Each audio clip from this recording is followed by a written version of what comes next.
আমাদের সম্মানিত মেহমান যার বয়ান শোনার জন্য সারা বাংলাদেশের তাওহীদি জনতা অপেক্ষা করে, আল্লাহ আমাদের শায়েখকে সুস্থতার সাথে দীর্ঘ নেক হায়াত দান করুন।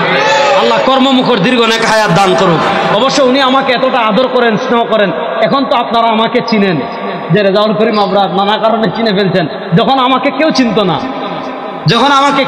না, তখন থেকে তিনি আমাকে আদর করেন, স্নেহ করেন, মশওয়ারা করেন, ভালোবাসেন।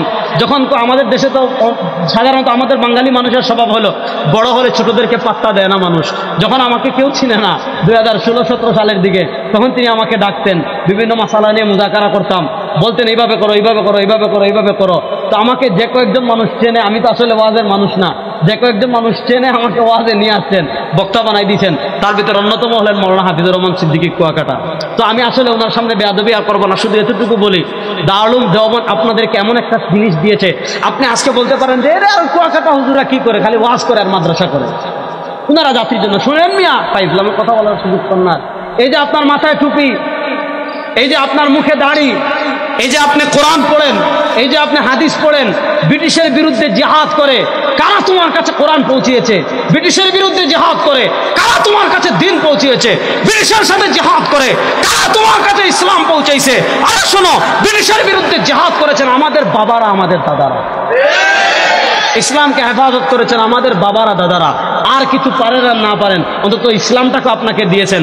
আপনার দেশ স্পেন কেন হয় নাই? আপনার দেশ বুখারা সমরকন্দ কেন হয় নাই? আপনার দেশ তুরস্কে কেন হয় নাই? কারণ এই উপমহাদেশে একটা দারুল দেওবন্দ ছিল। এই দারুল দেওবন্দের অধীনে সারা দুনিয়াতে অসংখ্য অগণিত মাদ্রাসা হয়েছে, আমাদের দেশেও অসংখ্য অগণিত মাদ্রাসা হয়েছে। এজন্য দুনিয়ার যত বাতিল ফিরকা আছে, দুনিয়ার যত আদিয়ানে বাতিলা আছে, দুনিয়ার যত কুফফার, ইরতিদাদ, তাগুত শক্তি আছে, তারা সবচেয়ে বেশি টার্গেট করে কওমি মাদ্রাসাকে শিকড় বিচ্ছিন্ন করা। কারণ বাংলাদেশে যদি কওমি মাদ্রাসা না থাকে, কাজী ইব্রাহিম সাহেব উনি একটা সুন্দর কথা বলেছে, জেল থেকে বের হয়, যে বাংলাদেশে যদি কওমি মাদ্রাসা না থাকে 20 বছর পরে আপনি বাংলাদেশে আর ইসলাম খুঁজে পাবেন না। সুতরাং এ সকল মাদ্রাসা থাকুক, এটা আমরা চাই কি চাই না? কারা কারা চাই? সুতরাং এ সকল মাদ্রাসার পাশে থাকবো তো ইনশাআল্লাহ। আর শেষ কথা, আপনাদের বাচ্চাদেরকে আমার মতো আলিম বানান, এটা আমি বলি না। হাফিজুর রহমান সিদ্দিকী সাহেবের মতো খতিবুল উম্মাহ বানান, এটাও আমি চাই না, আমি বলি না। আপনি যদি চান আপনার ছেলেকে ইঞ্জিনিয়ার বানাবে, এটা আমি চাই, দরকার। আমাদের ছেলেরা হাসের মুদ্রা যেভাবে অস্ত্র বানায়, আমাদের ছেলেরা ওইভাবে অস্ত্র বানানো শেখা দরকার। কারণ সামরিকদের সাথে আমাদের খেলা হবে ইনশাআল্লাহ। যুবকরা প্রস্তুত আছে না নাই?